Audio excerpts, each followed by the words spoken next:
Alors, on va. Hein? Merci. Merci beaucoup. Bye, merci. Bonne soirée, mesdames.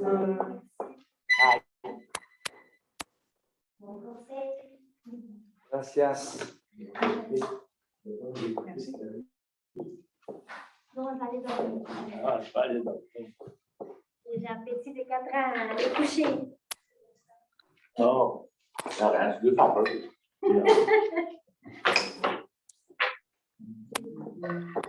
Donc, avant, qui se présente.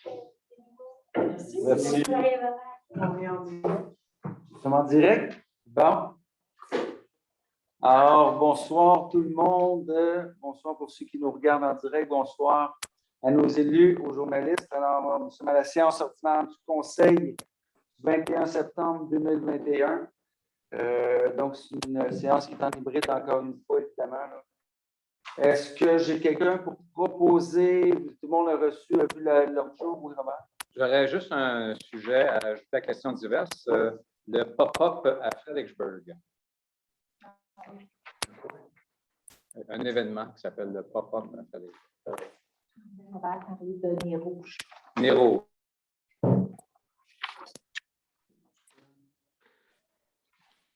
Nez rouge.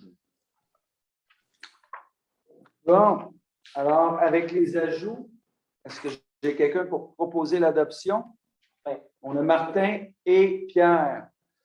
Pour le bon fonctionnement, ce que je vais faire ce soir, parce que là, avec l'hybride, c'est un peu plus difficile à gérer. Donc, ce que je vais faire, je vais nommer dans la salle, je vais demander proposants dans la salle et secondaires dans des virtuels, puis et vice-versa. Mais moi, je vais le demander parce que sinon, là, ça devient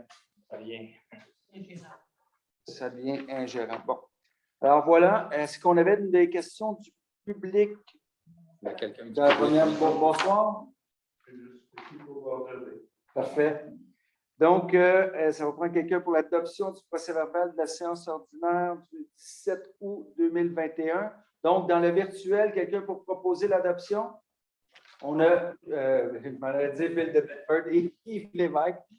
Et puis ici, dans la salle, pour seconder, Sylvie Beauregard. Ça nous amène au point 4, actualité du CLD. Donc, 4.1, grand rendez-vous. Oui, on avait prévu le grand rendez-vous économique de Bon-Missisquoi le 25 octobre prochain. Vous voyez comme nous la quatrième vague qui ne lâche pas.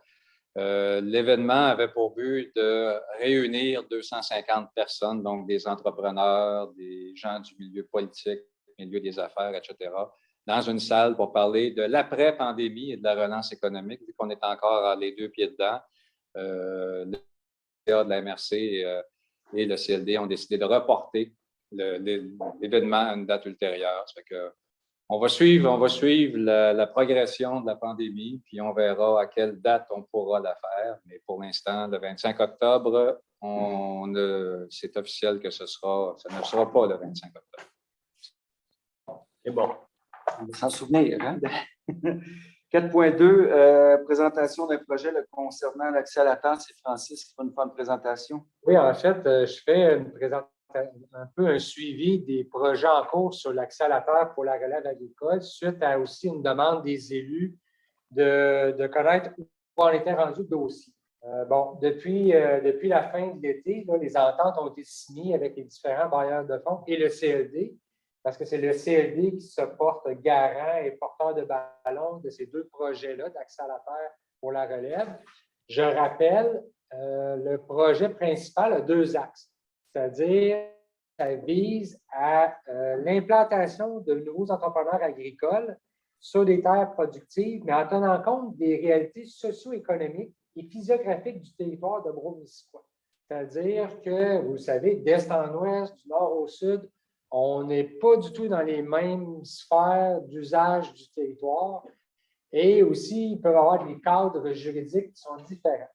Donc, l'objectif est, comme suite à la demande qu'il y avait eu de plusieurs membres du Conseil et aussi de la relève agricole, c'est est-ce qu'on peut voir quel modèle alternatif d'implantation pourrait être propice à la relève pour s'implanter sur le territoire de Brome-Missisquoi? Là, je parle alternatif c'est-à-dire les modèles qui sont sous cadre comme les coops au BNL, les incubateurs, les fiducies d'utilité sociale agricole, qui est un concept qui commence à prendre, pas de l'ampleur, mais qui commence à être exploré ailleurs au Québec.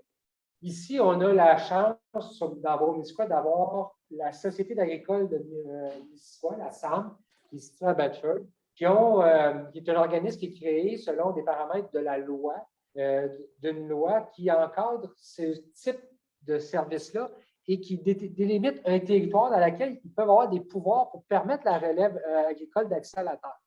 Bref, ces éléments-là vont être explorés à partir de maintenant. Là, le CLD a embauché une ressource, une chargée de projet qui va travailler pendant les 9 prochains mois à ce volet-là et aussi au deuxième volet qui est d'essayer de travailler sur des nouveaux modèles qui n'existeraient pas. C'est-à-dire qu'au-delà de ce que la loi permet actuellement, est-ce qu'on ne pourrait pas s'inspirer de d'autres usages, de d'autres types d'ententes légales, comme, mettons, pour les aires protégées au niveau de l'environnement, mais qu'on pourrait favoriser le déploiement de la relève pour l'agriculture durable sur le territoire. Et tout ça, je rappelle, dans un contexte de faciliter l'accès à la relève pour éviter, on le sait, on se souvient, ce n'est pas les enjeux, l'accès à la terre agricole dans le contexte où on doit acquérir des terres complètes, des grandes propriétés qui ne sont peut-être pas nécessaires pour la relève, avec les coûts d'acquisition que ça représente. C'est déjà un enjeu majeur pour les projets en agriculture. Tu correct, là? Non, je l'entends pas. Donc, dans le contexte de ces deux projets-là, je vous rappelle, le CLD est allé chercher à peu près 20 000 en région du ministère du Bonheur, du ministère de la Santé et aussi de la France sectorielle bioalimentaire de la Montérégie.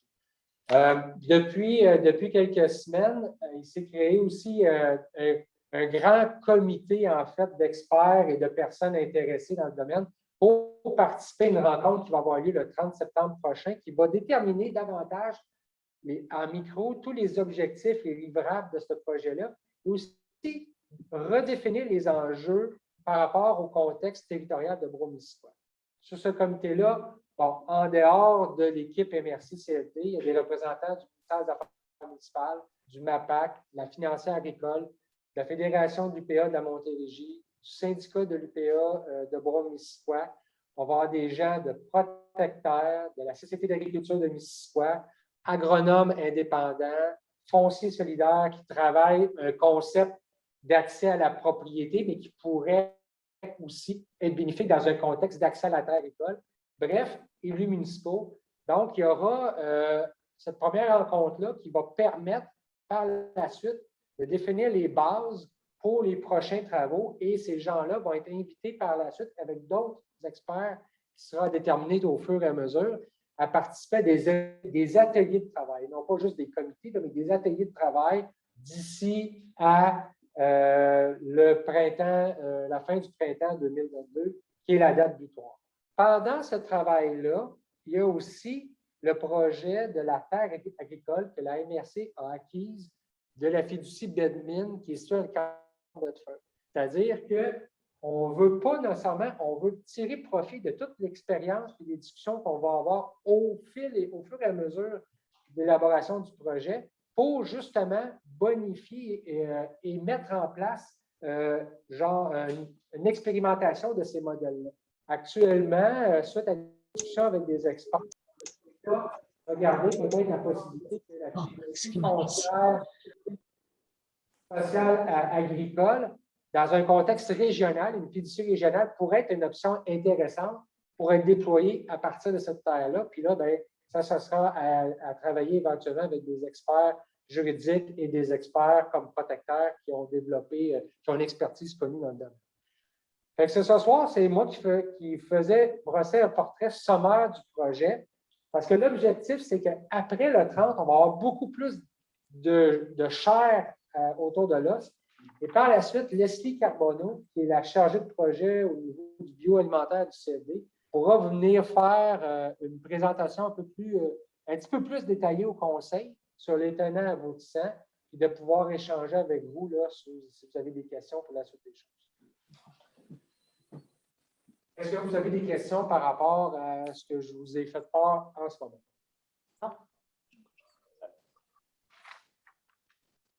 Merci, Francis. À suivre, en tout cas, c'est un beau projet, là, sans équivoque. On va voir pour la suite, il n'y avait pas de questions non plus là-bas. Bon, ça nous amène au point 5, donc retour sur les élections fédérales. Pour l'instant, on n'a pas grand-chose à dire ici. On est encore dans l'attente, là. J'imagine que d'ici demain, on aura les résultats, mais pour le moment, on n'a pas de, je peux dire gagnante, là, parce que la course. Monsieur le préfet, Jean Lévesque avait une question. Ah, Jean Lévesque, il est dans l'ombre. Écoutez, je suis très, très heureux d'entendre ce que vous dites. C'est ce que je demande depuis longtemps. Puis, effectivement, ça peut être une excellente nouvelle. Pour vous dire aussi que je siège au niveau de l'Agence forestière. Puis, il y a 2 maires qui siègent déjà à l'UPA. Marches-tu là? Non. Qui veulent avoir une rencontre qui est similaire dans le même but un peu que Francis a expliqué. Pour ton info, Jean, vous avez Désactiver le son. Désactiver Corolif. J'ai contacté Claudine La Jeunesse parce qu'on se disait l'accès à la terre agricole, mais il ne faudrait pas exclure non plus que le volet forestier peut être important. C'est une partie importante dans l'agriculture pour la sériculture, pour des types d'agriculture sous couvert forestier, les produits forestiers non ligneux. Fait qu'il y a pas mal de possibilités qu'on y aille chercher aussi, qu'on s'adjoigne les services d'un expert en foresterie sur le territoire pour participer à ce chantier-là. Pas d'autres commentaires, questions? Ça va? Donc, je reviens au point 5 pour vous dire qu'il n'y a pas grand-chose à discuter pour là. On verra pour la suite des choses. Point 6, état de la situation. On avait-tu un tableau, Robert, ou par rapport au nombre de cas où il n'y a pas... Il n'y a plus de malades. On a 21 cas actifs dans la Pommeraie, plus Bromont qui est à moins de 5. Ça fait que c'est quand même, pour l'Estrie, là, si on se compare avec Sherbrooke et la Haute-Yamaska, on est très, très bas. Donc, ça va, ça se maintient. Ben, écoutez, de toute façon, effectivement, on s'attendait à la 4e vague. On en entendait parler et tout, mais effectivement, ici, ça va bien. On respecte toutes les consignes et tout. Il me semble qu'on l'a dit. On met notre masque. Oui, exactement. Bon, ça va pour ce point-là. S'il n'y a pas de questions dans le Zoom, non, ben, j'imagine que je ne vois pas personne. Monsieur Liu fait un partage d'écran. C'est ça que ça décrit. Bon, OK. Il n'y a pas de questions par rapport à la situation pour la COVID.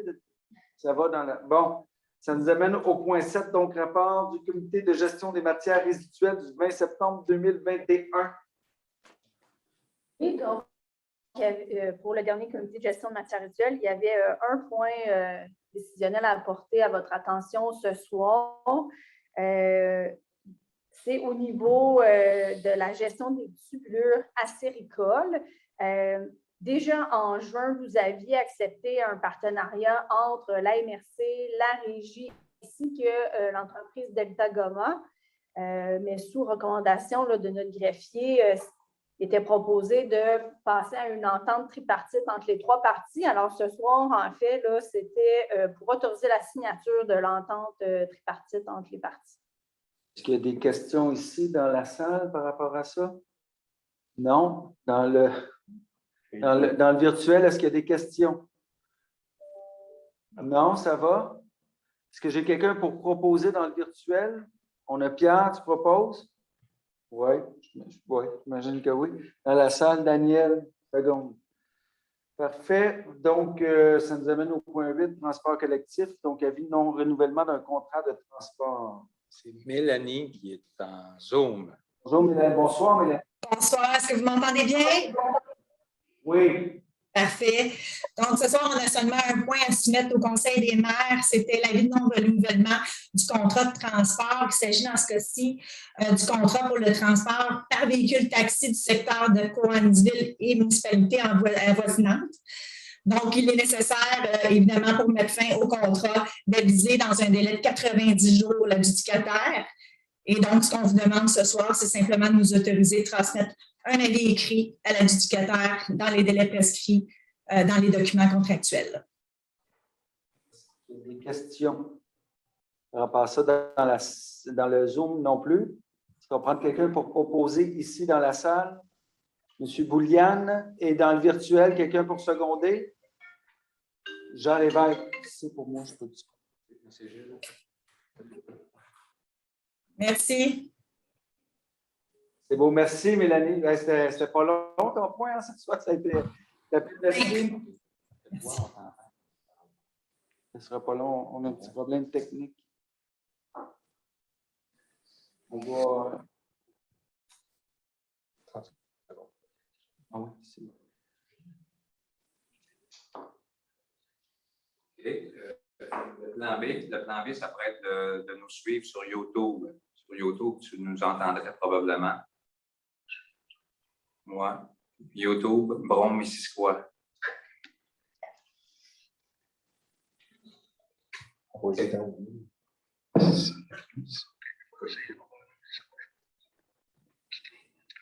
parfait. Bonne chance, Gilles. Merci.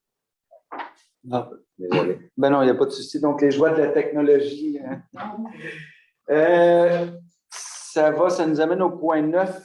Donc, recommandation MTQ d'un adjudicataire dans le cadre du PIRL, le cas échéant. Bon, bien, aujourd'hui fut la date butoir pour le dépôt pour l'appel d'offres pour l'élaboration du PIL pour le territoire de Brome-Missisquoi. Il y a eu l'ouverture ce matin à 11h10, pile, de soumissionnaires. En fait, nous avons reçu seulement une soumission actuellement qui a été validée, par notre greffier David pour savoir si la soumission respectait les règles. Et la soumission respectait les règles. Donc, la soumission, c'était de SNC-Lavalin. Ils ont respecté les règles ce matin. Ensuite, il y a eu un comité de sélection qui a analysé les éléments de pondération de la demande et les éléments se sont avérés positifs, c'est-à-dire le soumissionnaire a respecté le seuil minimal de points requis à l'appel d'offres pour qu'on puisse retenir sa soumission. Donc, pour la suite, actuellement, la MRC devrait, si vous êtes d'accord, c'est comme on octroie conditionnellement le contrat au soumissionnaire SNC-Lavalin, conditionnellement à ce que le ministère des Transports valide la soumission et autorise par la suite, parce que c'est eux autres qui font, pour un montant de 753 086,25. Je vous rappelle, ce montant-là, c'est pour l'auscultation et le diagnostic de plus de 1000 km de chemins municipaux de local 1 et 2 sur le territoire. Le diagnostic et la validation de l'ensemble des ponceaux et aussi des actifs routiers composés, des panneaux de circulation, des glissières de sécurité, des lampadaires et du marquage sur la salle. Ça, c'est plus que ce qu'ils ont déjà fait. Ah, oui. Non, c'était pas ça. Un, c'était juste le diagnostic des routes prioritaires déterminé par le conseil, puis il n'y avait aucun actif routier. Donc là, c'est l'ensemble du réseau. Est-ce qu'il y a des questions? Donc, tout le monde comprend que de toute façon, c'est conditionnel à l'acceptation du MTQ. Et c'est payé 100% par le MTQ, hein, on s'entend. Jacques. Juste savoir, est-ce qu'ils reprennent l'étude de 2015 au complet ou ils la complètent seulement? Non, ils doivent mettre à jour l'étude de 2015. C'est que même si les chemins ont été refaits, ils sont obligés de repasser dessus pour avoir l'état maintenant. Merci. À jour. Est-ce qu'il y a d'autres questions? Donc, ça va prendre quelqu'un pour proposer l'acceptation conditionnelle à l'acceptation du MTQ. On a quelqu'un dans la salle, Daniel, et dans le virtuel, on a Louis. Ça va pour ça? Merci, c'est tout. Ah, ben merci, Francis. Il y a certains points qui sont rapides. La part du comité consultatif, Mme j'imagine que ça va être vous qui nous présenter ça, du 15 septembre 2021. Exactement. Le premier point qui nécessite votre recommandation ce soir. Vous vous rappelez, le mois dernier, vous aviez accepté de donner suite à la demande de la Ville de Farnham afin de modifier le schéma d'aménagement dans le but de modifier l'affectation industrielle régionale. Donc, le projet de règlement qui est dans le box vise à apporter ces modifications-là en vue de permettre à la Ville de Farnham de donner suite à une vision davantage résidentielle commerciale au nord de la ville, à proximité du carrefour giratoire où il y a la 235, la route 235. Et l'autre élément, c'est que cette modification de schéma d'aménagement-là permettait aussi, visait la mise à jour des zones d'aménagement prioritaires et les zones d'aménagement de réserve également. Alors, voilà. Alors, si vous êtes en accord avec la proposition dans le box, dans un premier temps, il y aurait recommandation pour avis de motion. On va y aller en deux. Quelqu'un proposé dans le virtuel l'avis de motion? Juste l'avis de motion, c'est Michel, oui. Pour l'adoption, par contre.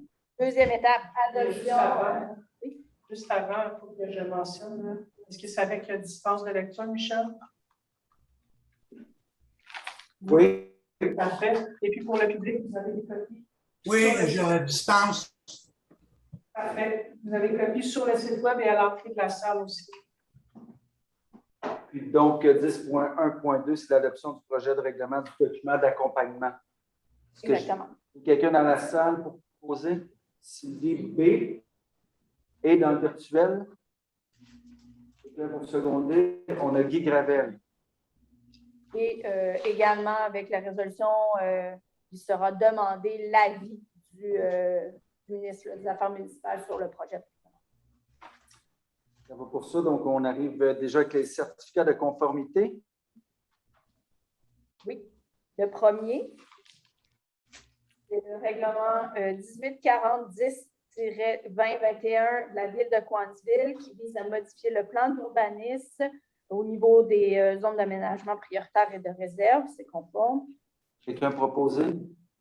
Ici, Martin dans le virtuel, quelqu'un qui seconde? Louis. 10.2.2. Règlement 158-21-01 de la municipalité de Saint-Armand qui vise à apporter des modifications au plan d'implantation d'intégration architecturale en assujettissant certains travaux d'intervention sur des bâtiments à valeur patrimoniale. Conforme. Quelqu'un dans la salle? Daniel. Et dans le virtuel, quelqu'un pour seconder? On a Jacques. 10.2.3. Ville de Sutton, résolution 2021-09370 reliée au règlement sur les PCMOI qui vise à autoriser un usage de commerce de restauration au 61 rue principale Nord, conforme. Dans le virtuel, quelqu'un pour proposer? On a Richard et ici, quelqu'un pour seconder? Laurent. 10.2.4. Toujours la Ville de Sutton, résolution 2021-09368 qui est adoptée en vertu du règlement sur les PCMOI toujours afin d'autoriser la construction d'un logement supplémentaire dans un bâtiment accessoire au 168 chemin de l'Âge. Conforme. Quelqu'un proposé dans la salle? Sylvie. Sylvie B. Et dans le virtuel, quelqu'un pour seconder? Richard. 10.2.5. Avis de conformité, résolution 2021-09-371 de la Ville de Sutton, toujours un règlement adopté en vertu du règlement sur les PPCMOI visant à la construction d'une résidence sur pieux au 236 chemin Bernier. Conforme. Parfait. Dans le virtuel, quelqu'un pour proposer? On a Louis. Caroline, je l'ai vu après, mais tu vas être l'année prochaine que je vais voir. Dans la salle, ici, on a Jean-Yves Bouliane. Parfait, merci. Donc, on arrive à 10.3. On appuie à la requête de la MRC des Mascoutins. Exactement. La MRC des Mascoutins interpellait la MRC du Québec face à l'appel de projet lancé par le MAPAC dans le but de réaliser des plans de développement pour les communautés nourricières. Mais ce programme de subvention-là n'est pas admissible pour les MRC. Donc, ce qui était dénoncé par la MRC des Mascoutins, c'était que ça puisse également être attribuable aux MRC, qui sont le regroupement de municipalités, et donc de pouvoir avoir une vision davantage régionale là, en matière de communauté nourricière. Alors, le comité là, vous recommandait d'appuyer la correspondance là, transmise par la MRC des Mascoutins et de demander au MAPAC de permettre là, au MRC d'être admissible à ce programme-là et par le fait même là, transmettre une copie de la résolution si vous souhaitez l'adopter aux différents ministères concernés. Est-ce qu'il y a des questions là-dessus dans le virtuel? Quelqu'un pour proposer dans le Zoom? Caroline, je pense qu'elle a le goût de proposer. Oui, parfait. Et ici dans la salle, on va aller de ce côté-là. Martin? C'est bon. Problématique en 10.4, donc problématique relative au manque d'eau dans les puits de certains citoyens. Oui, donc les membres du comité, vous pourrez bonifier, là, suivant ce que j'ai porté à votre attention. Là. Au cours des dernières semaines, on a eu plusieurs approches par des municipalités, voire même des échos de certains citoyens à l'effet qu'à l'heure actuelle, c'est particulièrement notable et criant le fait qu'il manque d'eau potable carrément. Donc, il y a plusieurs résidences qui s'approvisionnent en eau de surface, en puits individuels de surface, qui manquent d'eau. Alors, dans plusieurs municipalités, c'est le cas. Vous avez pu constater également là, que les rivières ont connu, dans certains cas, des records au niveau de l'étiage. Là, il y a vraiment peu d'eau partout. Sur le territoire, comme vous le savez très bien, là, plusieurs municipalités s'approvisionnent directement dans les rivières également. Alors, le comité discutait particulièrement de cet enjeu et de cette inquiétude face à la disponibilité là, de l'eau sur le territoire et d'en faire finalement un enjeu vraiment prioritaire pour les prochaines années, mais dès 2022. J'oserais rajouter peut-être de la façon que c'est dit, oui, d'en faire un enjeu qui est prioritaire, mais d'interpeller aussi, en tout cas, moi, j'aurais le goût qu'on rajoute, pour nous, comme MRC, d'en faire un enjeu prioritaire, mais d'interpeller tous les paliers gouvernementaux. Je ne sais pas si on pourrait rajouter quelque chose en résolution, parce que là, je la vois, la MRC prend ça en considération, on va le faire et tout, mais on s'entend que les pouvoirs ne nous appartiennent pas tous. C'est plate de creuser des puits, il n'y a pas de problème. Non, c'est pas ça, c'est de voir qu'est-ce qu'on peut faire au niveau du territoire. Pas de creuser un puits. Mais c'est pas juste les puits, c'est de faire, en fait, je comprends ce que tu veux dire, mais le puits, c'est comme au bout. Dans le fond, ce qu'on veut faire, c'est vraiment travailler comment qu'on peut faire au niveau de l'eau, quelle méthode qu'on peut prendre. On sait, on dit toute la problématique, la pas d'aller creuser, mais qu'est-ce qu'on peut faire pour prévenir que ça que les nappes phréatiques. Mais déjà, dans les dernières années, vous avez été très proactif en matière réglementaire, là, quand on pense à ce qui a été fait là, au niveau de favoriser une réglementation qui fait de l'infiltration à la source, conserver un maximum de couverts forestiers dans les projets de développement. Donc, ça, c'est déjà des solutions que vous avez mises en place pour maximiser l'infiltration de l'eau au sol, puis de faire en sorte que les nappes souterraines puissent se recharger. Et évidemment, là, que notamment le plan régional des milieux naturels peut contribuer à l'atteinte de cet objectif-là et d'autres mesures là, pourraient être mises de l'avant au cours des prochaines années. On a 2 interventions au virtuel. J'ai Michel, et puis après ça, j'aurai Jean. Michel? Alors oui, l'eau, c'est important, surtout à Sutton. Beaucoup de nos citoyens qui ont soit des puits de surface obligés de creuser 528 pieds, 600, etc. Certains citoyens demandent aussi de se brancher quand ils ne sont pas trop loin un réseau d'aqueduc.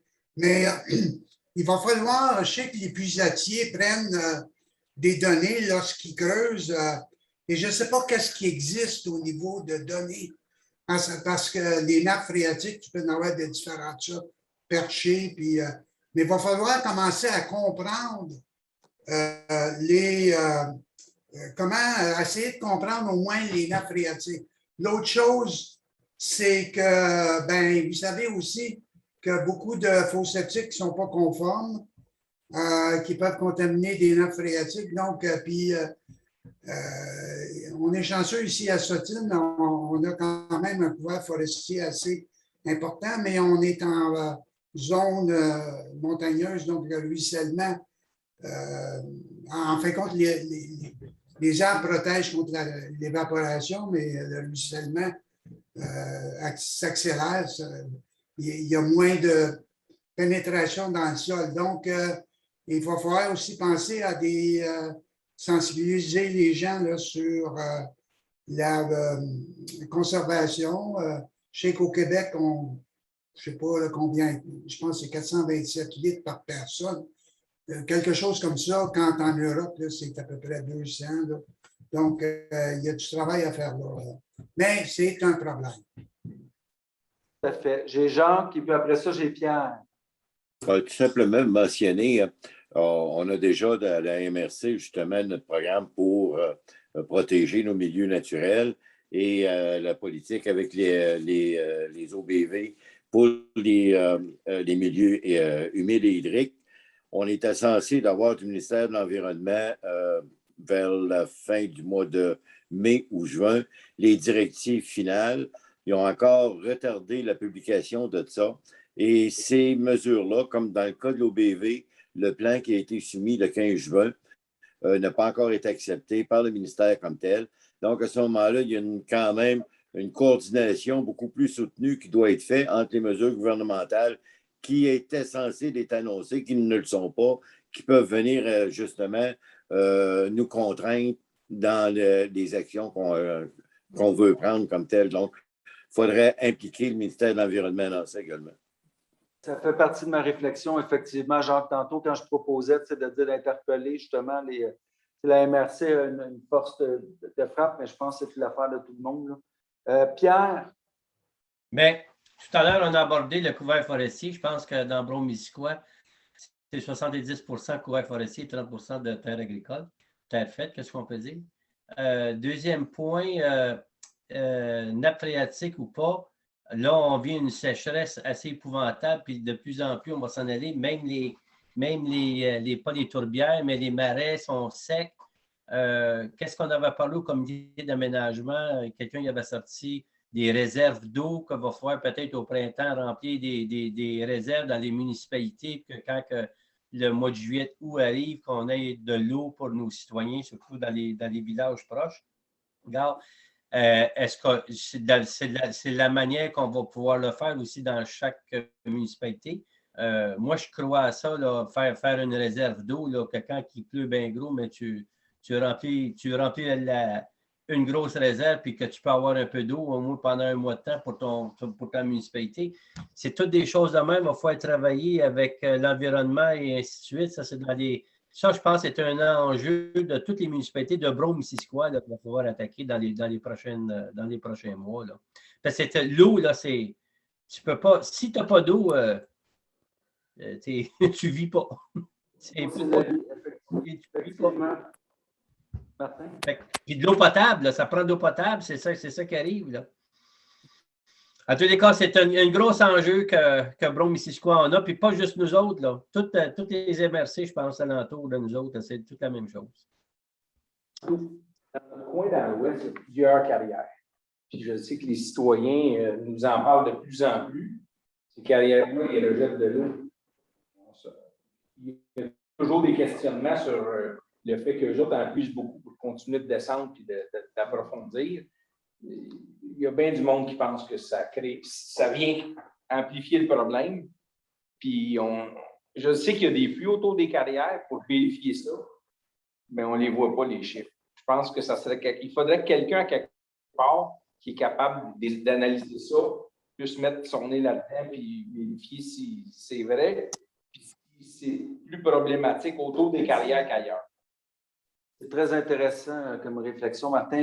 Oui, Gilles, je vois. Je suis dans un comité chez Guy-Raymond pour le projet héritage, puis ils ont des puits tout le tour de la carrière, puis ils nous montrent les résultats des puits, puis ça reste quand même pas mal stable. C'est peut-être pas quelque chose qui monte au public, là, mais Je me demande sur le site du projet Héritage si les résultats ne sont pas là. Il faudra regarder. Ils sont peut-être là. S'ils ne sont pas, je suis certain que c'est quelque chose qu'on peut avoir de Grémont. Au moins, on saurait qu'à l'entour de la carrière de Grémont, les puits, la condition des puits, si la nappe phréatique monte ou abaisse, c'est-à-dire. C'est-tu quelque chose que vous voulez avoir? Ben, je pense que oui. Je pense que... Ça pourrait être intéressant, Gilles. Oui, tout à fait. Fait que je vais faire la demande. Parce que j'ai déjà vu des chiffres. Je pense que c'était à la dernière réunion que j'ai vu des chiffres. Donc, je vais te faire la demande à Grémont, puis je les ferai suivre à la MRC. C'est bon. Merci, Gilles. Je pense que Yves. Il y avait Yves puis Francis après. Yves Lévesque? Non. Non, Francis? Et en fait, quand on a parlé de demander aux carrières, on pourrait vérifier que le ministère de l'Environnement, parce qu'ils ont des fiches d'information pour tous les sites de carrières sablières qui ont l'obligation d'avoir des autorisations pour puiser, rejeter l'eau. Et ils doivent faire des suivis exhaustifs par rapport à ça. Ils ont peut-être des données, voir lesquelles données sont publiques, qu'on pourrait consulter. Là, ça serait peut-être une bonne approche. Il y avait Gilles. Gilles, tu voulais parler? Gilles Rio? Non. Il me semble qu'il y avait levé sa main. Oui, Gilles. Gilles? Vous ne nous entendez pas tant. Si il est sur YouTube, il y a un certain. Il m'est appelé Robert. Appelle Robert. Écoute. La semaine prochaine. Une résolution? Oui, c'est une résolution. Écoutez, on se rend compte que c'est l'eau en général. C'est partout, tout ça. Bon. Quelqu'un pour proposer, puis Gilles, si jamais il y a des questions, qui nous les écrivent. Quelqu'un pour proposer dans le virtuel? Louis? Que ça devienne un enjeu important et qu'on en mette dans nos priorités. Oui, c'est ça. Oui, puis on peut-tu rajouter, tu sais, travailler avec les paliers gouvernementaux? Est-ce que, c'est déjà proposé, je pense qu'il n'y a pas besoin de le... Ça va prendre quelqu'un pour seconder par contre ici. Ben, Sylvie. Sylvie, hein? Ben oui. Bon, c'est correct. C'est DB. OK. Donc, point 11, SAD demande de prolongation au MAMACH de la période de révision. Oui, donc ce soir, ce qui vous est demandé, en fait, c'est d'adresser une résolution au ministère des Affaires municipales lui demandant de prolonger le délai des travaux de la révision du schéma d'aménagement et de développement. Donc, on demanderait une prolongation de délai de 2 ans. Comme ça, on ne revient pas trop souvent. Bon. Est-ce qu'il y a des questions? Donc, quelqu'un pour proposer dans le virtuel? Caroline est ici. Laurent. Point 12, demande du CP de mise en cessation d'exploitation ferroviaire pour l'embranchement Farnham-Stanbridge Station. Bedford. Oui, en fait, le Canadien Pacifique a informé l'Agence des transports du Canada récemment, au début du mois d'août, comme de quoi il désire abandonner le service ferroviaire, en fait, et tout le tronçon ferroviaire qui est situé entre Farnham et jusqu'à Stanbridge Station, là, en fait, officiellement. Donc, 22,2 km de long de voie. Pour ce faire, ils ont des étapes à suivre dans la loi. La première, c'était d'ajouter ce tronçon-là dans leur plan, un peu comme un plan de déconfinement, là, je te dirais. Là. Ils vont déconfiner ferroviaire, mais c'est qu'ils veulent abandonner ça dans les 3 prochaines années. Bon. Là, il y a différentes étapes avant que ça arrive, jusqu'à temps que ça puisse être officialisé. Nous, on l'a appris via le service ferroviaire du ministère des Transports du Québec qui a informé l'ACFEM de cette demande-là. Suite à ça, on a eu une discussion. J'ai eu une rencontre avec le coordonnateur de l'ACFEM et la ville de Bedford, là, parce qu'il y avait une entreprise de Bedford dans le passé qui avait signifié son intention peut-être d'utiliser le ferroviaire par rapport à cet enjeu-là principal.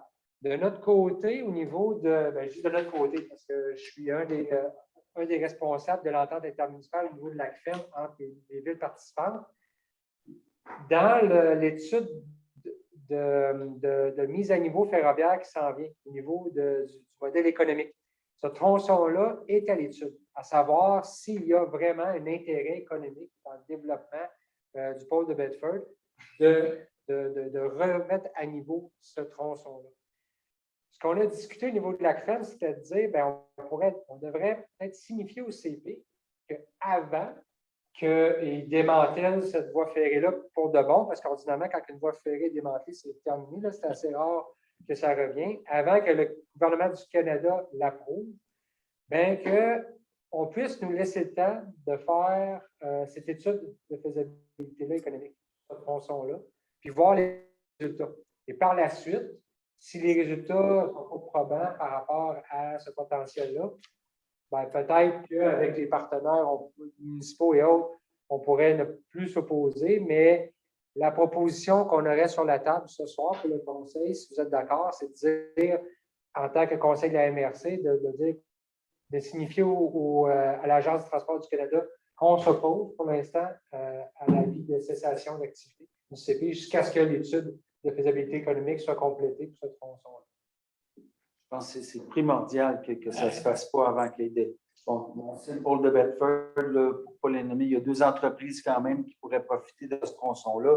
Il y a des vérifications à faire, puis économiquement, je serais bien surpris, ça c'est une opinion très personnelle, mais je serais bien surpris qu'ils disent que ça ne peut pas être viable économiquement, ce tronçon-là. L'étude le dira, mais à tout le moins, en attendant l'étude, il faut absolument qu'elle reste là. Est-ce que cette résolution-là devrait venir de chacune des municipalités aussi? On pourrait demander dans la résolution que la MRC prenne des additions, puis elle demande aux municipalités d'en prendre une aussi. C'est une bonne idée. Parfait. Plus de poids. Plus de poids. Jacques, tu avais un commentaire ou une question? Ben, tout simplement, si on ne s'oppose pas à ça, ou du moins qu'on laisse savoir qu'on n'est pas d'accord, la même chose va être faite pour le tronçon Saint-Hyacinthe-Farnham.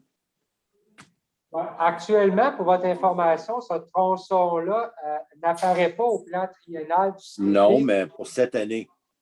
Oui, c'est ça. Actuellement, il ne l'est pas. Là, je sais que j'ai des discussions encore avec les représentants d'Euroville, parce que la volonté des MRC concernés, principalement concernés, c'est de démanteler la rail et de créer un usage récréatif par rapport à ça. Mais je dirais que vous avez raison, là, si on veut s'opposer, c'est le temps parfait actuellement pour le tronçon Sandbridge-Farnham. On rajouterait dans la résolution que la MRC demande aussi aux villes d'appuyer cette résolution-là. Ça vous va? Oui. Je propose Yves. Bon, Yves et Martin ici. Et Damien, ça va être content. Ça va pour ce point-là, programme d'aménagement durable des forêts puis ADF? Oui, bien, en fait, vous vous souvenez, la MRC est responsable, en fait, du programme d'aménagement durable des forêts du PADF pour la région de la Montérégie. Et nous, on délègue la gestion des opérations à l'Agence forestière de la Montérégie. Dans le cadre du PADF, il y avait un appel de projet l'année passée pour certains projets partout en Montérégie et il reste des montants résiduels à verser. Le premier, j'aimerais, si vous avez un tableau là, qui a été mis sur le box, qui montre le total là, de montant des versements finaux, là, qui est de 36 207, répartis à 6 promoteurs, en fait, pour 6 projets différents, dont 2 qui touchent Brome-Missisquoi sur notre territoire. Si vous êtes d'accord, en fait, on prendrait une résolution pour entériner le versement de ces montants-là finaux aux promoteurs. Est-ce que j'ai quelqu'un pour proposer dans la salle? Tu proposes. Et puis dans le virtuel, on a Louis. Ça va? 13.2. Autorisation de signature de la reddition de compte. En étant la MRC responsable, on se doit de faire la reddition de compte là, de l'ensemble du programme parce que le programme est venu à échéance, en fait. Là. Il se termine officiellement au 31 mars 2021. On a eu un délai là, pour terminer toute la reddition de compte qui a été faite par l'Agence forestière. Donc, vous avez l'annexe qui présente le registre annuel de tous les projets, l'annexe 5, qui ont été déposés dans le cadre du PADF. Ensuite, cette élection doit être approuvée et signée par le préfet. Et vous avez tout le montage financier aussi lié à ça. Je vous rappelle qu'il y a une partie du PADF qui a été intégrée à l'entente sectorielle en développement forestier de la Montérégie. Donc, la totalité des sommes vont avoir été pourvues dans le cadre de ce projet. Si vous êtes à l'aise, on prendrait des résolutions pour la signature de l'annexe 5 et 6. Est-ce qu'on a des questions? Ouais. Non, ça va. Quelqu'un proposer dans le Zoom?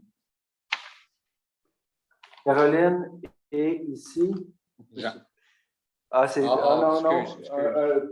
On a Martin. Le nuage est la salle. Le nuage est la salle. Bon, ça nous amène au rapport de la séance ordinaire du comité administratif du 8 septembre. Oui, donc, il y a eu un comité administratif le 8 septembre. Il y a eu une résolution concernant une recommandation faite au Conseil pour moderniser le réseau informatique. Je vous rappelle qu'on avait 2 objectifs. Le premier, c'est d'avoir un réseau informatique plus performant, plus robuste et plus sécuritaire. Ça, c'est super important de nos jours. Et le deuxième objectif, c'était d'avoir des ressources externes, des ressources techniques externes qui sont en support à notre ressource technique interne. Donc, Francis a travaillé sur ce dossier-là et la recommandation du comité administratif, c'est d'aller de l'avant avec la proposition que le fournisseur Girafe nous a fait. Mais avant, c'était de valider certaines choses avec l'entreprise et je demandais à Francis de vous faire un petit topo rapide. Bon, merci Robert. Robert a fait l'état sur les objectifs spécifiques. Quand on a terminé qu'il y avait des enjeux qu'on devait répondre, on a contacté la firme Girafe Conseil TI qui sont situés ici à Coandule, sur la rue principale, avec qui certaines municipalités du territoire, de l'extérieur, d'autres organismes font affaire. C'est une firme qui a une très, très bonne réputation dans les services de protection informatique, d'experts conseils en gestion réseautique. Et, veut pas, notre équipement, nos infrastructures sont très, très vieillissants. On a parlé d'enjeux au niveau de la vulnérabilité sur la sécurité, etc. On a quand même un serveur qui date de 2003, un autre qui date de 1997. Actuellement, on n'avait pas les reins solides pour être capable d'optimiser ça je dirais, aux besoins d'aujourd'hui avec les enjeux que les différentes entreprises, que ce soit les municipalités, peuvent vivre. On sait qu'il y a des MRC au Québec qui se sont fait hameçonner puis qui ont dû débourser des centaines de milliers de dollars pour récupérer leurs données. Éventuellement, on ne va pas en arriver à ça. Donc, après discussion avec Martin Claude, qui est notre expert en informatique à l'interne, puis que Martin ne peut pas à lui seul répondre 24 heures sur 24 aux enjeux que l'on vit, puis que c'est pour ça que lorsque Martin n'est pas disponible, on a besoin d'avoir des ressources externes par rapport à ça. Bien, Girafe Conseil nous a fait une offre de service. L'offre de service, en fait, nous a fait 2 offres de service parce que le premier volet, c'est la mise à niveau des infrastructures réseau. Puis vous comprendrez, pour l'édifice ici, c'est quand même des infrastructures qui sont assez complexes et qui doivent répondre à des besoins variés. Parce que ça ne répond pas juste à des utilisateurs, nous, en tant qu'employés, mais c'est toute la protection de ceux qui sont aussi externes. On a comme l'agence l'agence forestière dans Montérégie, qui est dans nos bureaux, qui utilise une grande partie de notre réseau informatique. Bien sûr, tout le CLD et tous les visiteurs, dont le Conseil des maires, quand vous venez vous connecter sur le réseau, pour l'accès aux données. Donc, modernisation des infrastructures, donc on parle de remplacement de serveurs, de licences d'installation, de logiciels aussi, de logiciels pour chacun des postes, parce que le serveur est lié à chacun des postes de travail. On parle de tout ce qui est alimentation sans interruption, parce qu'actuellement, quand on a une panne de courant, ordinairement, on en a pour quelques minutes. Après ça, le serveur arrête par lui-même et là, pour redémarrer, ça prend quand même des opérations pas complexes, mais ça prend un certain délai de travail par rapport à ça. On a tout aussi la question de la protection, de la sauvegarde des données, qu'on va utiliser de plus en plus, les sauvegardes de données info-nuagées pour ceux qui connaissent le cloud là, en anglais, l'anglicisme. Donc, on s'en va vers ça. Et tout l'environnement Office aussi qui va être protégé parce qu'actuellement, on a juste un volet des courriels qui l'est. Fait que pour la mise à niveau de ce volet-là, de toute cette infrastructure-là, l'offre de service de Girafe s'élève avec taxe à 58 008 et 61. Et dans ce contexte-là aussi, il y a un coût qui est un coût récurrent mensuel, c'est-à-dire que ça, c'est l'implantation, le changement technologique des équipements, parce qu'il y a beaucoup d'équipements, là. Et par la suite, il y a tout le service de support mensuel qui est offert pour valider la fonctionnalité de ces équipements-là, s'assurer qu'ils sont toujours à jour, et aussi le support pour remplacer Martin le soir, les urgences, quand lui sera absent. Ça, c'est un montant récurrent, puis on va revenir sur la récurrence par la suite. David, il y avait un tableau, je voulais que tu diffuses, excuse-moi. Mais il est sur le box, vous l'avez vu. En tout cas, sur le box de ce que j'ai ici. Tu as dit tout à l'heure 58 000. 08 et 61. Avec taxe? C'est avec taxe. Sur le box, on a 63 426. Non, ça, c'est le total. Moi, je parle de la première, qui est la description de la migration de l'infrastructure. Migration de l'infrastructure. Par la suite, il y a une deuxième offre de service qui est la prise en charge de l'environnement serveur, qui est toute la question d'entretien de la sécurité cyber-informatique, les backups et tout ça. Donc, il y a des serveurs, il y a un serveur physique, puis tous les vieux autres ordinateurs qui servent des serveurs, comme je disais, que les années 90 vont des serveurs virtuels. Donc, ça, il y a un montant pour la prise en charge de l'environnement à 5 717,05 et en plus, après ça, un montant mensuel de 2 351,24.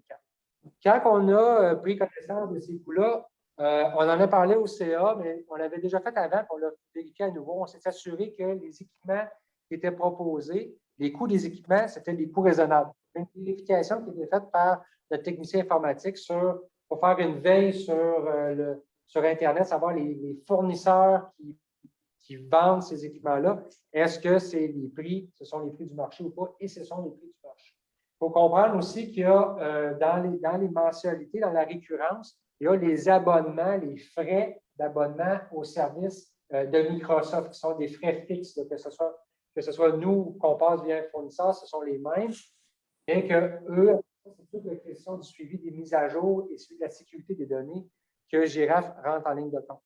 On a discuté avec la ville de Cowansville qui ont un forfait similaire pour plus de postes que nous autres.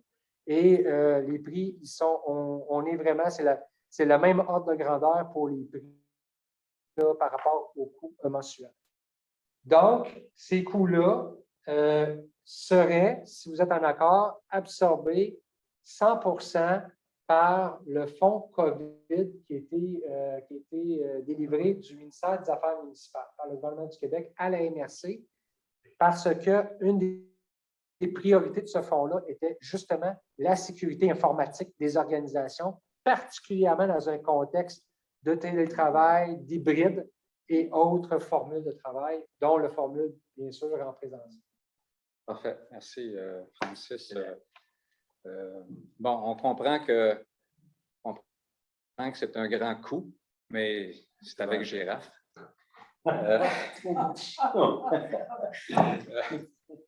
Donc, c'est la recommandation que le CA vous fait.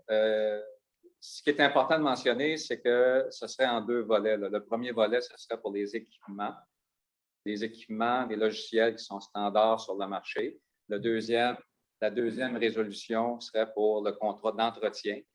Et si on n'est pas satisfait, le contrat d'entretien peut être fait par n'importe quel expert informatique parce que c'est des logiciels courants, des équipements courants sur le marché. Le contrat d'entretien, ce serait pour une première fois une durée de 12 mois pour le premier contrat, compte tenu qu'il va y avoir des étapes d'implantation qui vont se faire graduellement au cours des prochains mois, si vous êtes d'accord. Est-ce qu'il y a des questions? Michel? Pas une question, mais du coup, je peux proposer. Bon, c'est bon. Il faudrait que je m'étire le cou pour te voir. Fait que- Bon. Est-ce que quelqu'un vous seconder ici? Ah ouais, chez moi. Laurent, c'est bon? Ça, c'est pour l'achat d'équipement. Ça prend une autre proposition en place Pour le contrat Pour le d'entretien contrat d'entretien. pour 12 mois. Pour 12 mois. Louis? Ou, ben, regarde, on va les deux dans le virtuel. Louis et Caroline. tiens. C'est bon? Ça nous amène au point 15, donc ressources humaines. Je voulais juste, si vous permettez, M. le Préfet, mentionner que dans le procès verbal du comité administratif, il y avait aussi une résolution qui mandatait pour le projet Ville nourricière, qui mandatait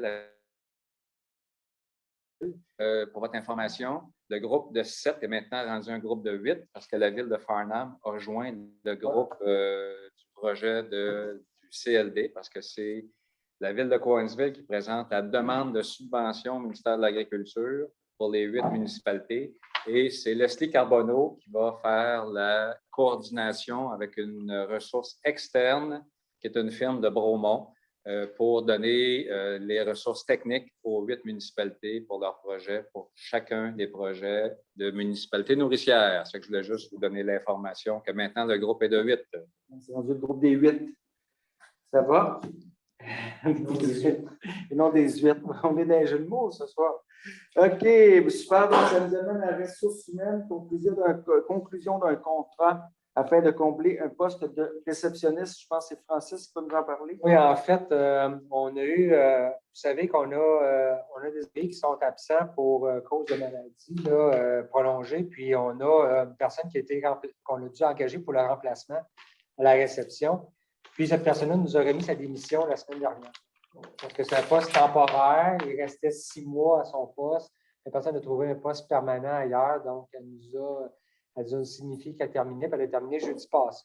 Dans le contexte où est-ce que là, actuellement, dans le recrutement, vous savez, là, en tout cas pour ceux qui savent, c'est excessivement difficile. Encore plus pour des postes temporaires parce qu'on prévoit que c'est pour seulement 6 mois restants. La coordonnatrice des finances, Cynthia Jacob, elle a contacté Randstad, qui est une entreprise qui fait du recherche, en fait, du recrutement. Entreprise de placement. De placement pour voir comment est-ce qu'on pouvait faire affaire avec cette entreprise-là pour trouver une personne. Parce que les démarches juste la démarche qu'on a prise, nous, à l'interne, pour faire le premier remplacement, c'est quand même demandant en temps. Puis là, bien, actuellement, dans le contexte du début automnal, de préparation budgétaire, on a 0 temps de disponible pour ça. Fait que Randstad nous a fait une offre pour dire, bien, nous, on peut travailler avec vous pour vous trouver une personne. Puis, si vous l'embauchez, seulement lors de l'embauche, si vous êtes d'accord, seulement lors de votre accord, là, il y aurait un coût associé à ça. Fait que pour les 6 prochains mois, le coût estimé est à peu près autour de 34 000 parce que Randstad est responsable de tout. C'est-à-dire, ce n'est pas un employé de la MRC, donc nous, on ne paye pas les avantages. C'est la compagnie qui paye les avantages, qui s'occupe de la paie, etc. Nous, on ne fait rien de ça. On s'occupe juste de l'encadrement des tâches au niveau du poste de réception. Donc, compte tenu que c'est pour un montant qui dépasse 25 000, on a besoin d'une approbation du conseil pour un montant d'environ 34 000 pour les 6 prochains mois. Advenant qu'on trouve quelqu'un, bien sûr. Daniel? Juste une question. C'est l'agence-là, mais quand il envoie quelqu'un, il arrive quoi si la personne est non compétente ou que ça ne fait pas ou il remplace? Bien, en fait, on met fin, on n'a pas d'engagement à prendre pour le terme. C'est-à-dire que nous, on doit la rencontrer une première fois en entrevue. Si on croit qu'elle peut faire l'affaire, elle tombe en travail, puis si on décide d'après 3 semaines d'arrêter, on arrête, c'est fini. On paye juste ce qui était utilisé. Ils sont quand même des à Randstad, là, tu sais. Oui, tout à fait. On a envoyé le poste, le descriptif du poste, etc. là.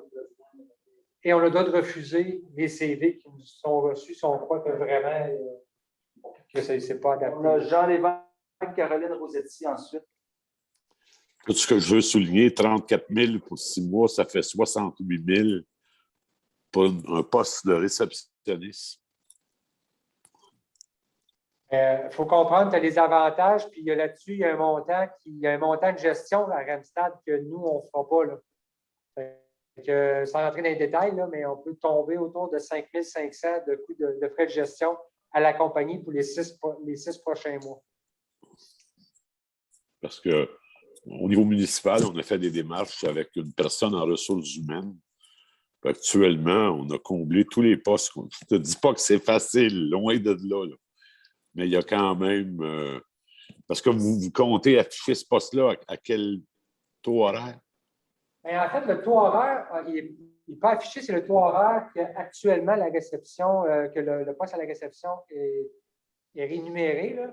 Et d'habitude, on ne rentre pas dans ces détails-là au niveau du conseil pour les taux horaires, mais ça respecte la grille actuelle que le conseil a adoptée. Fait qu'il n'y a pas de bonification parce qu'on est dans une situation particulière. C'est le coût du marché. Puis Randstad nous a dit qu'on était dans les prix. Jean, juste pour te rassurer, c'est la première fois qu'on fait affaire avec Randstad. On l'essaye. On était un peu coincé quand c'est arrivé la semaine dernière. Oui, eux, ils se prennent une cote de 30 on verra. On verra si on est satisfait ou pas, mais c'est une expérience qu'on fait. Caroline. C'était juste pour confirmer le nom de la firme, parce que j'entendais pas bien, c'est Randstad. Oui, c'est Randstad. R-A-N-D-S-T-A-N, si je ne m'abuse. PAD. PAD, Randstad, oui. Merci. Pierre, tu avais une intervention? Oui. C'est des chasseurs de tête, j'imagine? Bien, en fait, ils ont un pool de gens qui font affaire avec eux, mais ils pourraient, oui, dans des cas spécifiques, ils peuvent faire du recrutement sur mesure pour des postes permanents ou des postes temporaires si une organisation le veut. Puis, ils peuvent aller partout? Des agences de placement. C'est ça, c'est des agences de placement. Oui, mais c'est ça, mais attendez un peu, là. C'est parce qu'ils peuvent aller dans nos municipalités? Ah, mais c'est un poste temporaire. Un poste de 6 mois, là, ça me surprendrait. On va aller chercher des gens qui ont des emplois réguliers. Là. Parce de que toute façon, LinkedIn, c'est un chasseur de tête en continu là, dans le monde où on vit présentement. Même moi, j'ai des offres pas en enseignement. Puis d'ailleurs, si vous l'enseignez, on a plein de postes disponibles, mais tout le monde s'arrache les employés partout. Fait que... C'est dangereux. Ben, d'accord, regardez, on n'a pas le choix, là, mais il faudra juste éliminer les municipalités. Là, on a peu de gens qui travaillent pour nous, là. Pas venir nous les chercher, tout simplement. Merci. Ouais. En fait, ils ne font pas d'annonce dans les municipalités. De la façon que ça marche, Pierre, c'est qu'eux autres ils placent une annonce dans les journaux, tout ça. Ils ont déjà une banque de gens. Ils placent des annonces dans les journaux. L'agence de placement Randstad est à la recherche d'une personne ayant tel profil. Mais ils ne vont pas cogner aux portes des municipalités. Là. Ça, je te le garantis. Ils ont déjà une banque de personnes. Ils sont ouverts à recevoir des CV, eux autres, de façon continue, de toute façon, qu'ils se gardent en banque. Là. Que ça va. Oui. La personne qui était là a donné combien de temps de préavis avant de quitter? 3 jours. C'est bien, ça. Elle était là depuis 2-3 mois. Ouais, depuis 2 mois et demi. Puis on s'entend que là, on se doit d'engager, c'est surtout ça. C'est un essai, c'est pas. C'est ça. Alors, je pense à clore la question. Est-ce qu'on a quelqu'un pour proposer? Je propose. On a Louis et ici dans la salle, Laurent. Parfait. Ça va pour ça. C'est sûr et certain que ça va nous donner une première expérience aussi avec eux. Là. Ça, on va voir. Puis je suis convaincu qu'on n'espère pas tout le temps arriver avec cette façon de faire là, c'est vraiment une urgence. Puis, on compte. OK. Point 16, autorisation de signature d'un addenda à l'entente de développement culturel et confirmation de l'intention de la MRC d'attribuer 5 000 de son budget 2023. Bon, en fait, c'est suite à une demande en fait, du CAD de Bromissisquoi dans le contexte où la MRC, nous avons l'entente culturelle de signer avec le ministère de la Culture, puis qu'il y a des projets qui sont des projets du milieu dans cette entente. Actuellement, il est en train d'être élaboré au niveau du CLD dans le contexte bioalimentaire et culturel la possibilité d'ouvrir un appel de projet en 2023 pour faire de la création artistique pour valoriser l'identité bioalimentaire dans Bromissisquoi. c'est arrivé, ça s'est fait dans d'autres régions, je ne dirais pas nécessairement du Québec, mais ailleurs, où ils ont utilisé des silos agricoles avec des artistes qui sont venus faire, on ne s'appelle pas des graffitis, mais on parle vraiment des œuvres d'art sur des silos pour mettre en valeur le terroir puis l'agroalimentaire, le bioalimentaire, tout ça. Actuellement, le ministère de la Culture est ouvert à ouvrir l'entente et injecter eux autres 10 000 $. Le CA du CLD est d'accord, a passé une résolution pour approuver, pour mettre 5 000 $. Il demande à la MRC si le Conseil serait d'accord qu'en 2023, on prévoit notre budget un 5 000 $ pour faire un appel de projet auprès des artistes de la région pour qu'on puisse avoir des lieux dans les 6 pôles de la MRC, des lieux de création artistique. Éventuellement, il n'y a pas de détails aujourd'hui, dans le sens qu'il y aura des critères pour l'appel de projet, un panel qui va être mis en place. On a des questions là-dessus. Il y a quelques années, dans le coin de la Focatienne, dans le il y a un artiste qui est ami à moi qui a fait, avec le plastique agricole, des grands poissons sur les dents. On voyait les dents qui étaient tout montants. Tu voyais ça, c'était vraiment. Ah oui, il y avait un arbre sur le bord de la disque qui avait suspendu des bouteilles de plastique, des bouteilles de liqueur de plastique. À un moment donné, il y a plein de choses. Bon, ça va prendre quelqu'un pour proposer s'il n'y a pas de questions. Dans le virtuel, dans le nuage, qui propose? Pas tout en même temps. Caroline, ici, Daniel, c'est bon? Point 17, donc dépenses supplémentaires autorisées par le Conseil. C'est les dépenses pour les travaux de cours d'eau de la branche 30 Wallbridge, là, 35 416,65, puis ça inclut la retenue de 10 %. Les deux paiements, là, Écocentre AO, Écocentre Main pour la RIC MRDM, là, pour AO, c'est 63 018,80. Pour Main, c'est 71 731,31. Est-ce qu'on peut les autoriser en bloc? Oui, ça peut être en bloc. Parfait. Quelqu'un pour proposer dans la salle ici? M. Bouliane et dans le virtuel, on a M. Villeneuve.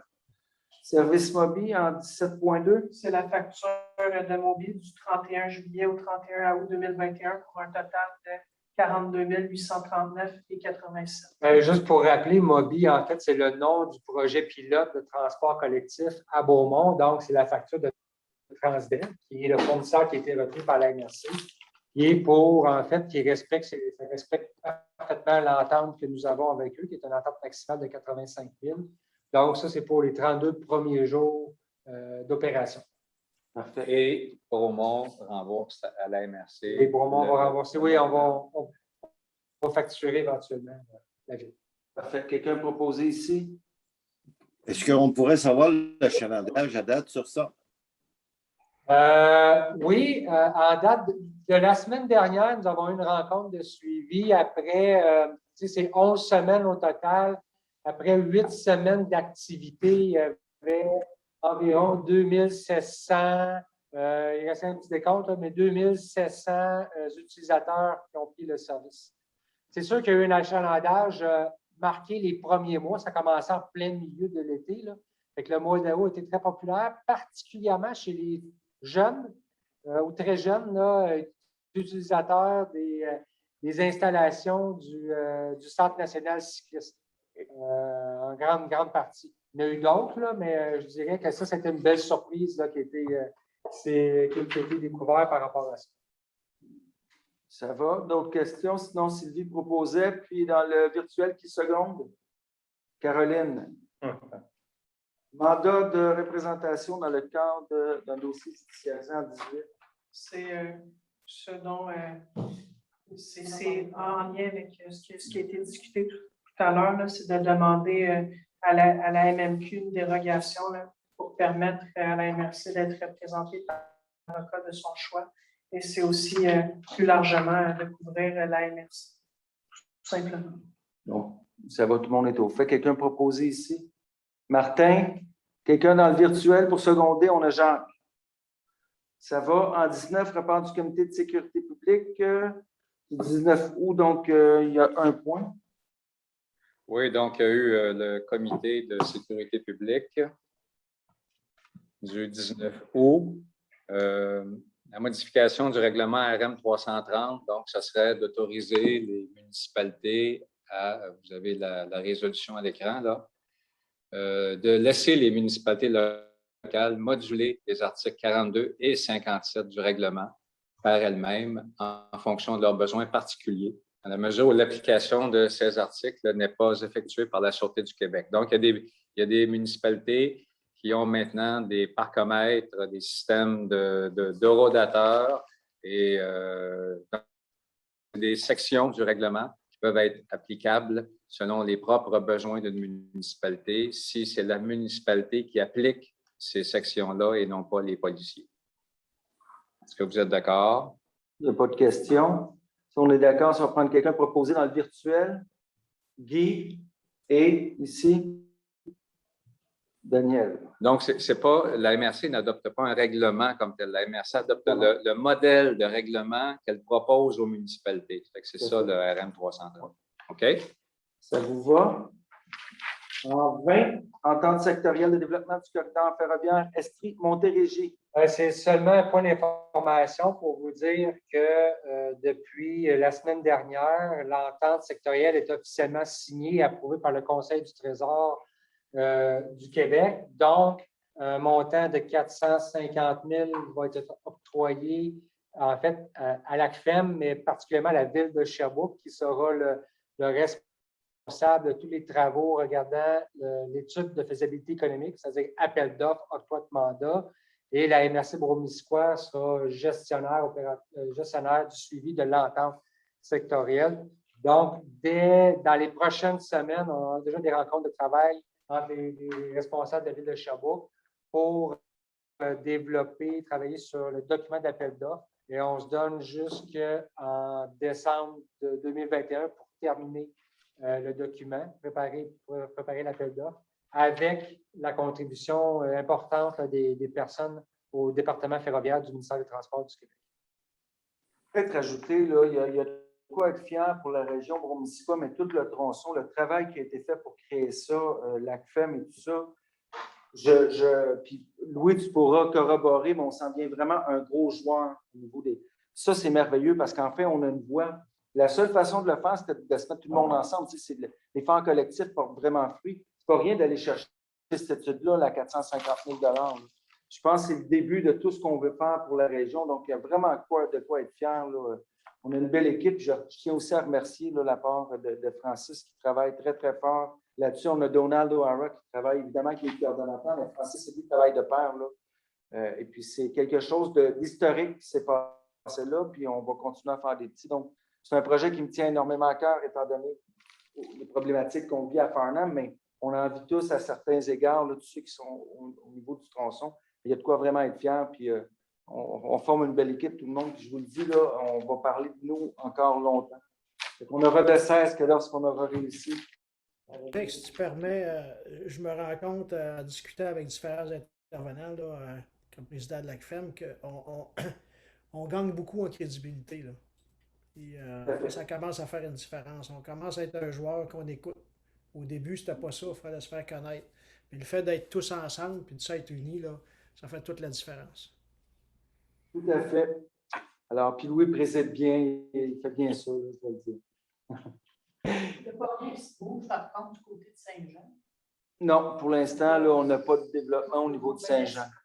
En fait, il y a le responsable de la sécurité publique de Saint-Jean-sur-Richelieu qui suit les travaux parce qu'il est membre du comité, du sous-comité sur la sécurité ferroviaire.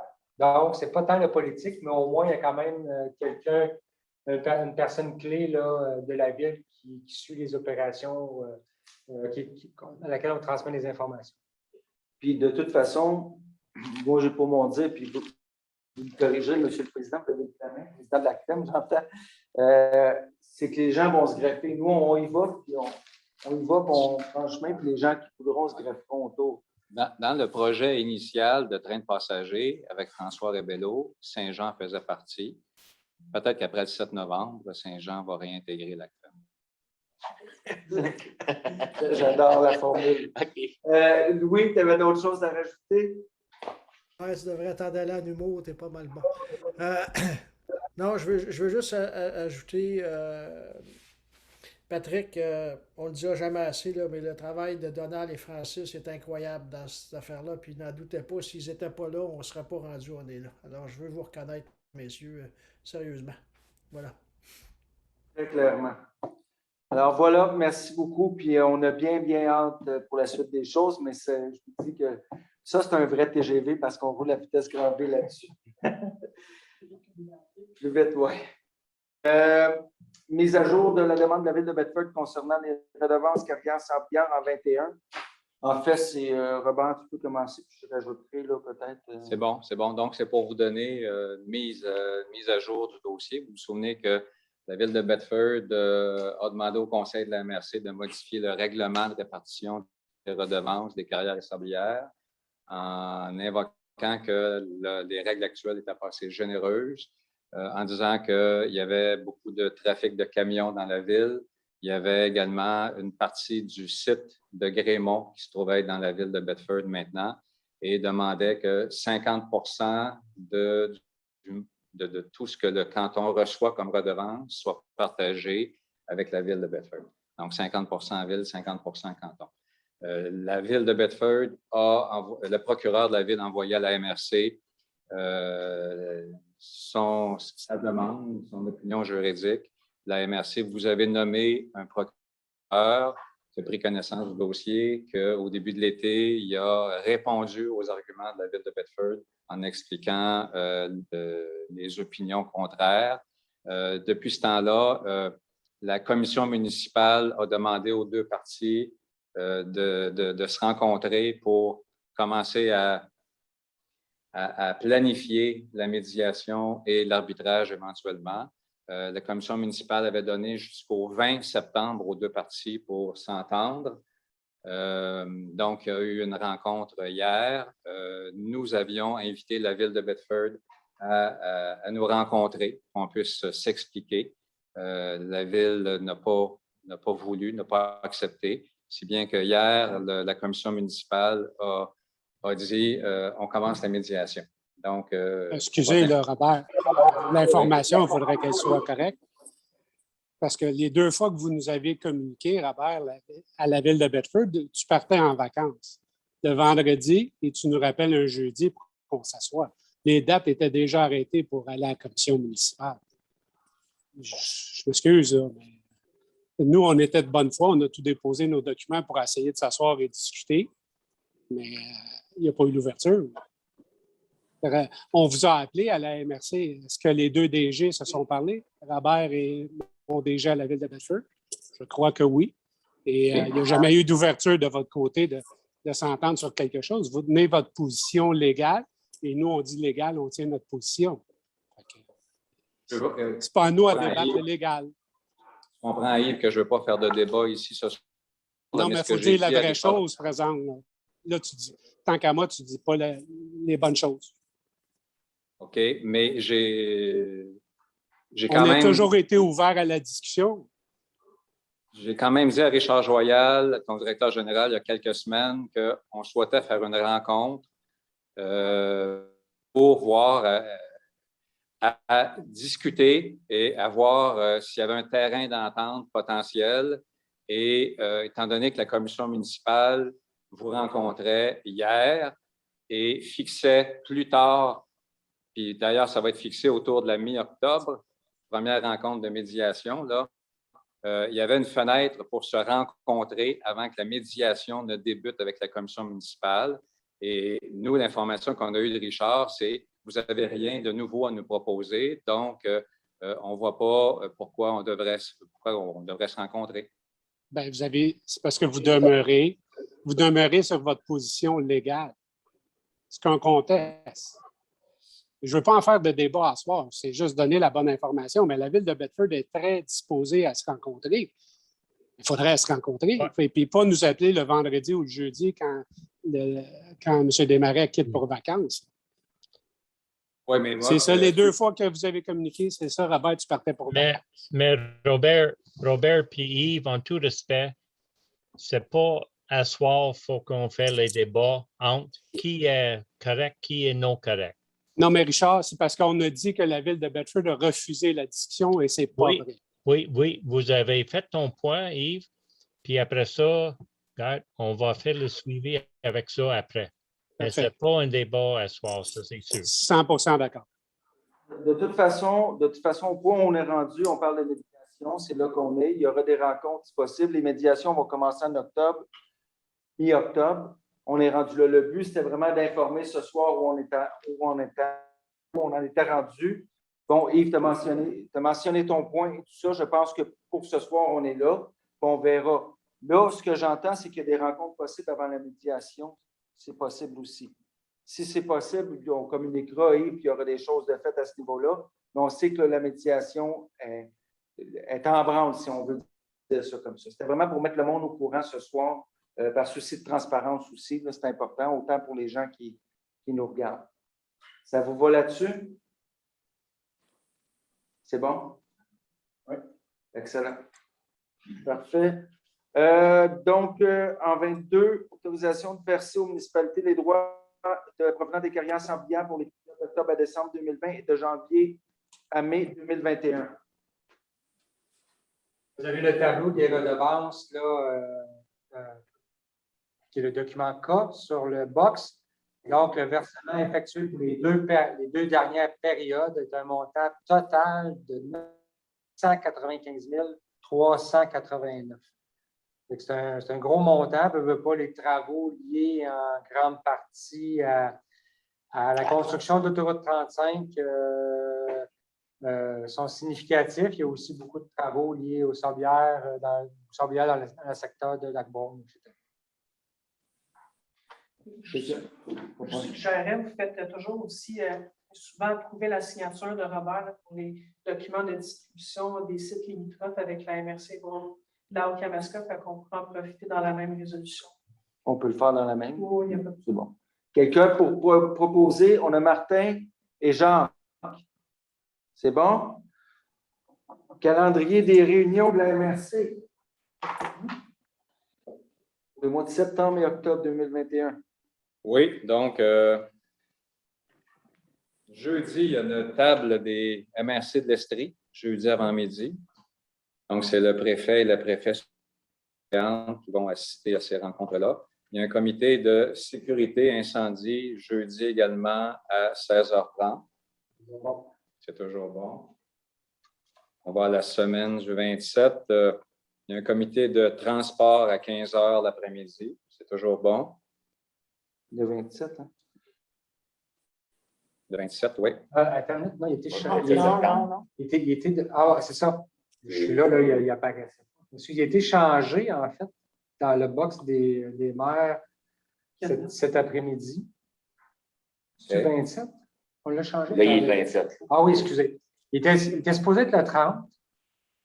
Il y avait la FQM, puis il y a des maires qui n'étaient pas disponibles. Fait que là, temporairement, on l'a mis le 27, mais je voulais voir, on voulait voir ce soir avec les maires du comité s'il y avait un enjeu et si oui, qu'on trouve une autre date. Pareil pour moi. Il y a Patrick. Moi, là, le 27, c'est à 15h. Hein? J'ai une séance extraordinaire, j'ai un rendez-vous en même temps. J'ai le comité. Il y a un problème de transport. J'ai un problème de...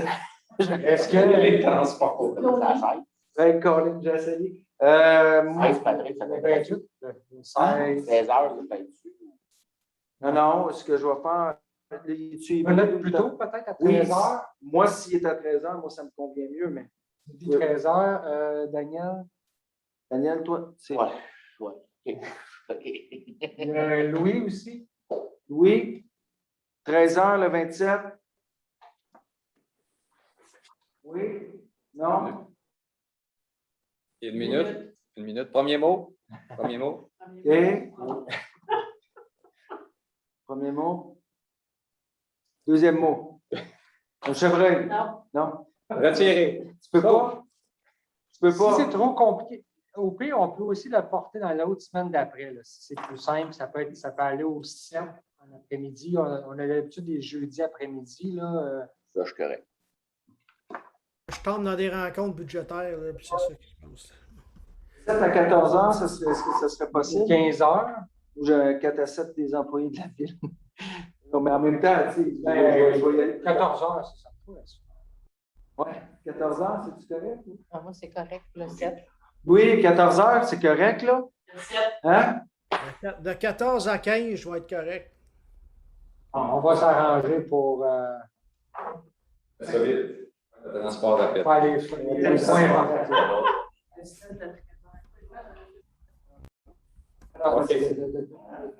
14h, 15h. Ça va, comité de transport? OK. On est rendu au mardi 28, le CA du CLD à 8 h le matin en formule hybride. Le jeudi, à partir du jeudi, le 30, c'est le congrès de la FQM à Québec. Le comité de sélection, par contre, le 28, projet FR1. C'est ça dans mon... OK, moi, je ne l'avais pas noté. C'est comité de sélection Estrie? Montérégie. C'est bon. On va regarder ça ensemble. Parfait.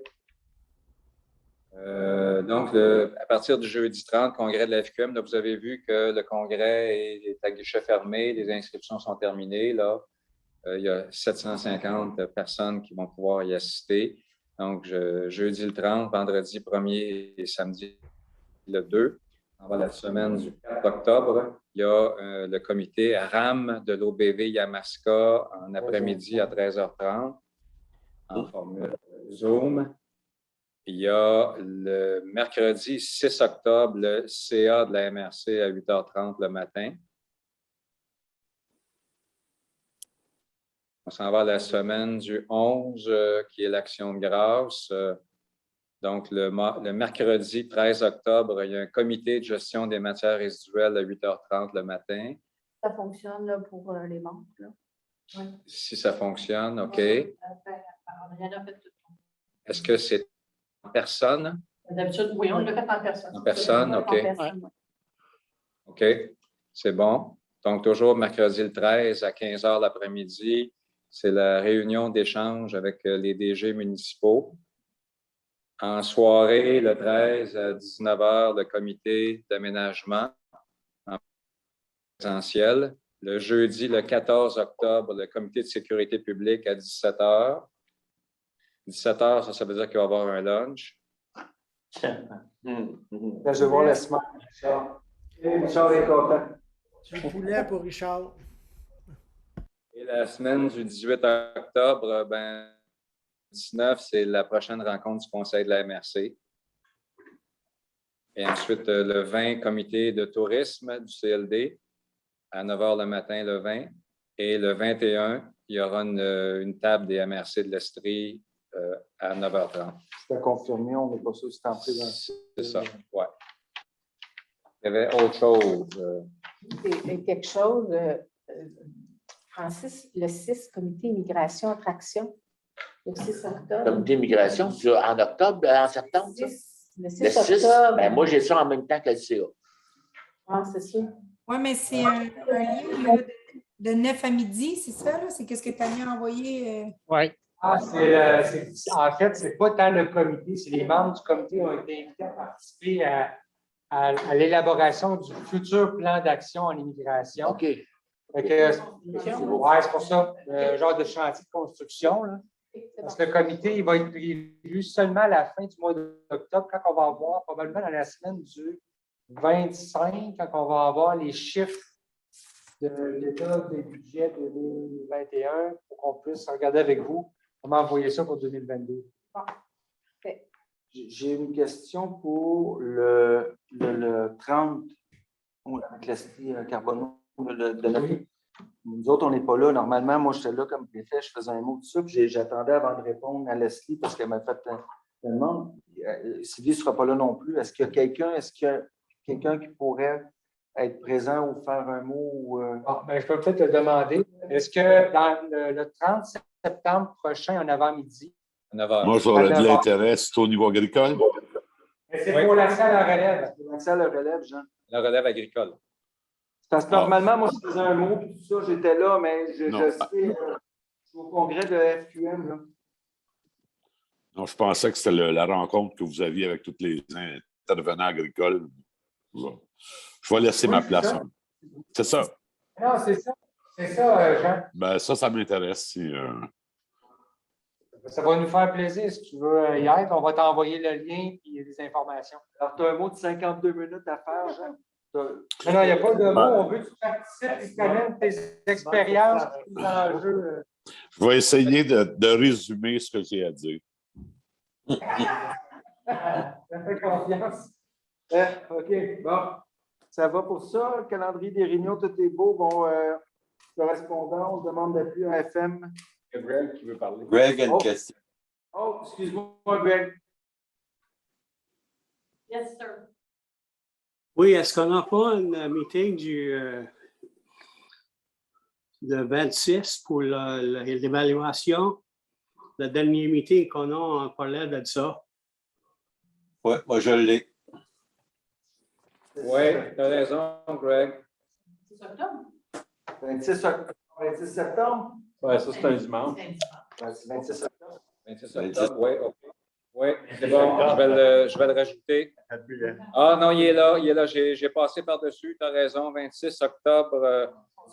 Mais c'est ça, on ne s'était pas rendu là, c'est ça. On ne s'était pas rendu là, 26 octobre à 17h. À 17h, il va y avoir un lunch là aussi.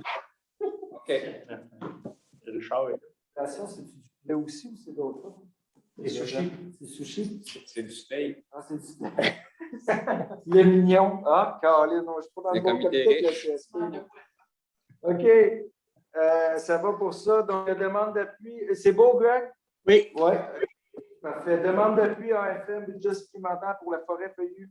Oui, en fait, l'Agence forestière demande l'appui des MRC de la Montérégie pour qu'ils puissent faire une demande au ministre de Forêt, Fonds et Parcs, en fait, M. Pierre Dufault, pour augmenter le soutien financier en forêt privée pour la région de la Montérégie, parce que la région de la Montérégie, c'est quand même une région où la forêt privée, il y a beaucoup de producteurs indépendants, puis qu'ils reçoivent très peu de financement de l'ensemble de l'enveloppe du Québec. Donc, pour assurer de soutenir la production du bois en forêt privée, c'est clairement que le financement actuel est nettement insuffisant. Puis Jean pourra en témoigner parce qu'ils en ont parlé au conseil d'administration de l'AFM. Donc, dans ce contexte-là, ils veulent savoir si la MRC Bromisqua est prête à appuyer l'agence dans sa demande pour aller chercher des fonds supplémentaires pour les producteurs forestiers en Montérégie. Il y a des questions, il me semble que ça va de soi. Est-ce qu'on a quelqu'un pour proposer? Je le propose. Secondé. Bon, Jean et Jean. Ça va pour ça. Donc, on est rendu aux questions diverses. Pop-up de Lynchburg. Oui. Donc, si vous avez le goût de boire du vin, de la bière, du cidre, de l'alcool local, si vous avez le goût de manger de la boucherie locale, de manger des légumes locaux, là, vous ne pourrez pas parce que demain, il y a un événement à Fredericksburg et c'est à guichet fermé. C'est l'événement pop-up de fermes et restos et c'est dans le cadre du mois Défi 100% local. C'est organisé par la MRC, Stratégie d'attraction de population, Marie-Ève, le CLD et les gens de Fredericksburg, parce que ça se déroule au parc à Fredericksburg avec la collaboration de Jean. Ils ont commencé à mettre en vente les billets. Fait que les gens vont acheter des billets. Ils vont avoir, avec la pandémie, il va y avoir un nombre limité de gens à la fois. Plage horaire. Fait qu'il va y avoir des plages horaires. Les gens ont 1h30 entre 4h l'après-midi et 10h le soir demain. Ils ont vendu les 620 billets dans un temps record. Fait qu'il a fallu qu'ils arrêtent la vente de billets parce que c'était parti en fou. Fait que ça va être un événement. C'est une première. On va voir si vraiment c'est un gros succès. Pour le moment, ça augure bien là, et ça pourrait être repris dans les prochaines années. Mais ça montre à quel point il y a des producteurs agricoles locaux intéressants dans la région qui collent ensemble parce qu'il y a des plats préparés aussi. C'est des restaurants qui vont faire des plats préparés, des restaurants locaux. Ça fait que c'est vraiment un beau projet. Là. Ça fait que j'invite les gens, les journalistes à l'écoute, d'être présents demain à Fredericksburg Fredericksburg, au camp, au parc plutôt, Godieu. Excellent, belle nouvelle. Fait que Je voudrais juste souligner le travail de Marie-Ève dans ce dossier-là avec Leslie et aussi la famille. Il y a une entreprise, une jeune entreprise qui s'appelle Buvette du Village à Fredericksburg qui ont repris ça dans le contexte de l'été là, pour se partager là, les tâches. Donc, eux, c'est vraiment des passionnés de cuisine, là, puis que, tu sais, tout ce qui est le terroir, canton de l'Est, estrien, propre à Beauce-Missisquoi. Donc, je pense que c'est une belle initiative là, qui a été initiée par nous, mais travailler en équipe avec les gens du milieu de Fredericksburg. Excellent. Ben, bravo à tous les intervenants là, qui ont permis ça. C'est une première, hein, fait que supplément va revenir. Fait qu'on va se lever de bonne heure pour acheter des billets la prochaine fois. Nez rouge.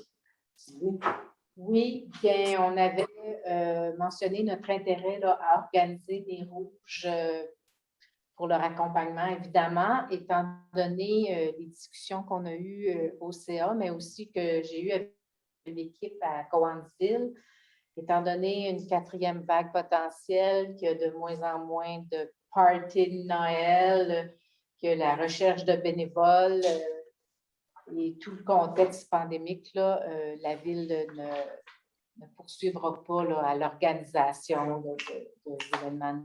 Je pense qu'on est mieux être prudent. On donnera un rendez-vous l'an prochain. Oui. Peut-être dans le rouge à Noël. Oui, c'est ça.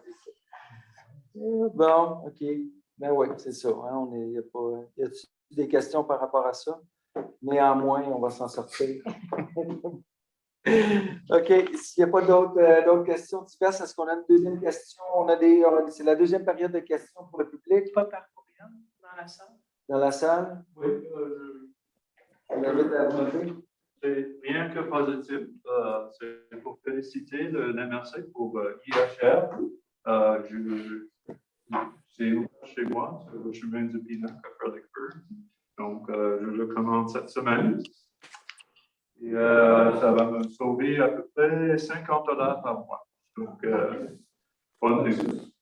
La deuxième chose, je félicite aussi Fredericksburg pour rationaliser les pompiers. C'est une bonne idée. Peut-être une idée, c'est que Sutton et Abercorn font la même chose parce que moi, j'habite plus proche à Abercorn qu'à Fredericksburg. Et ça va m'en sauver sur l'assurance. Donc, et je pense qu'il y a beaucoup de personnes à Sutton, Glen Sutton et à l'est du Pinac, à Fredericksburg, qui vont être dans la même position. C'est tout. Merci. Merci beaucoup.